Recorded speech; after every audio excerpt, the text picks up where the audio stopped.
real quick. Damn.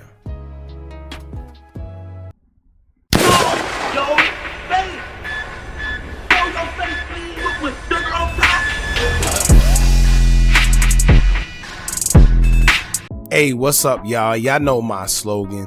I don't know it all, but I know what I've been through.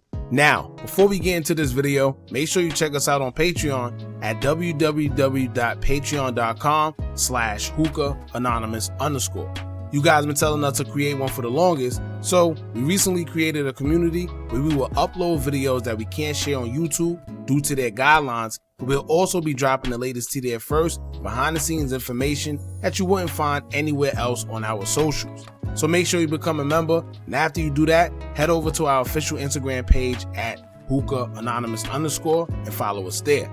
Now without further ado, let's get into what you guys came here to see. Now, how ironic, one surveillance footage drop of the shooting, now Sauce Walka makes an IG post tributing to Sayso P and speaking on what happened the day he was shot and unalived.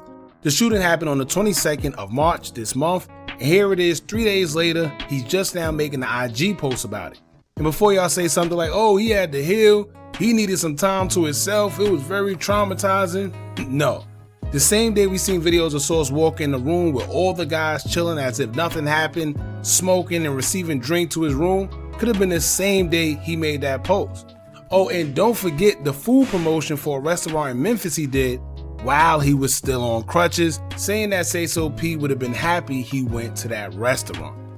So that's not an excuse, but once again, I find it funny how as soon as the surveillance video come out, that's when we finally get a post about the shooting from Sauce Walka, and if you read between the lines, Sauce basically sound like he's blaming Sayso P.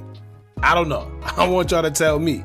We're gonna get into the post, but to be honest with you, the whole post sound like a subliminal response to everything social media has been accusing him of. If you read between the lines, he's basically giving us a narrative of what happened, and despite what he says, the family still feels that Sayso P was set up and his mother and cousins made it very, very clear via Facebook. So keep that in mind, but we're going to get into what Sauce Walka had to say about the whole incident that took place. I want to hear what you guys think afterwards, so hit that thumbs up button so we can get this video into the algorithm, and if you're not subscribed to the platform already, make sure you do so now. Let's get into it.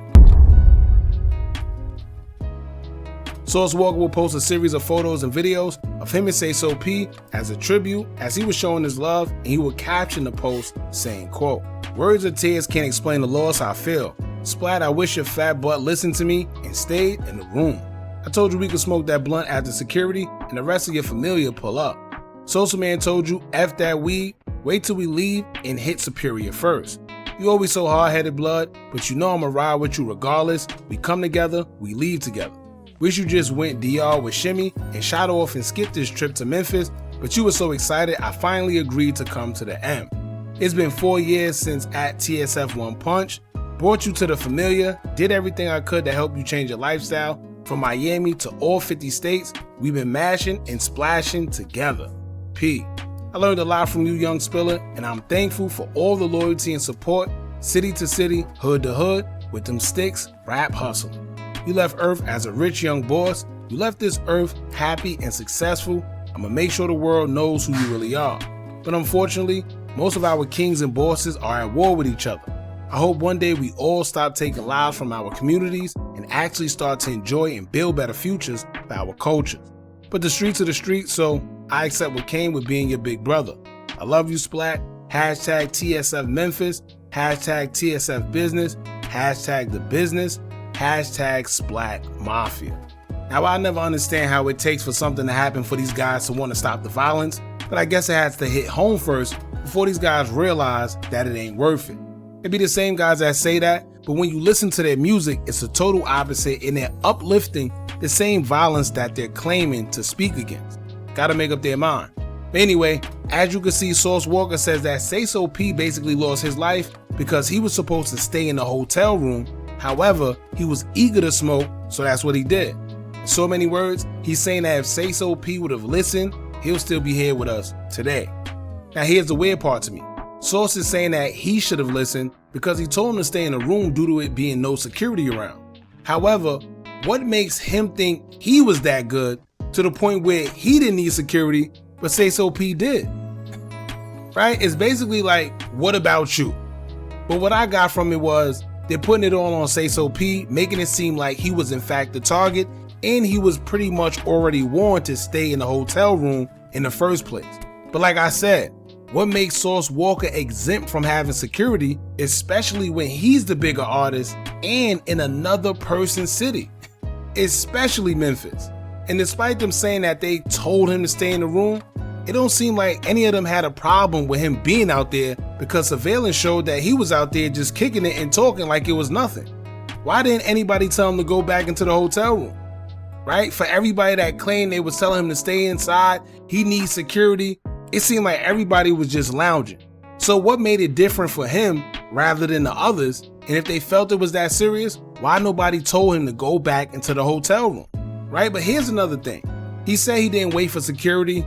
So now, to do a little more investigative journalism, the right thing to do is ask the security guards that was securing them the night prior if they were ever called again to secure Sayso P and Sauce Walka. To be honest with you, I doubt they're going to say they were called, because according to one of the security guards, he was already at his other job when everything went down. And this is due to him not being hired the day the shooting occurred. So if he was at his other job because he wasn't hired for that day, then what other security can he be referring to that was going to pull up? And let's hypothetically speak, right? Let's say he didn't hire the same ones for that day that he did the night prior, and he went with a whole different security crew. Why would they not hire the same people they just hired the night before? Why get a whole different security crew, especially being that that security he already had was familiar with them? They was already moving and grooving with them before. So why would you go out your way to find new security? Right? It's like saying, hey, yo, we're going to pay you for the night, but we're going to hire somebody else tomorrow. Something isn't adding up. Now, on another note, he also said that Sayso had family pulling up as well. So if people really want to know what's going on and, do their own little investigations, someone needs to get in contact with the family and figure out who out the family was supposed to pull up, along with the whatever security. Was it a cousin? Was it a brother, nephew, something? Because according to the mother, and especially the cousin via Facebook, the family we know about, they feel Sayso was indeed set up. And when you pay attention to the surveillance footage, you could clearly see that these guys came to do one thing and one thing only. Wasn't a robbery, wasn't none of that. They strictly came to take that man's life. And it's interesting with these rappers because these guys be the same ones that come from the trenches, come from the bottom, all type of ops, all types of beef, and somehow they survive. They make it out their hood, but it's like the minute they get in the limelight or around other rappers or whatever, it seems like they lose their lives in the most careless ways. Make it make sense, man. But anyway, keep in mind, y'all, all of this is alleged. We just going based off everything we see and coming to our own conclusions. This is why we want y'all to get in the comments and tell us what y'all think, man. Don't forget to like, comment, share, and subscribe. Hit that bell so you're notified every time we drop new content. And remember, as long as you keep on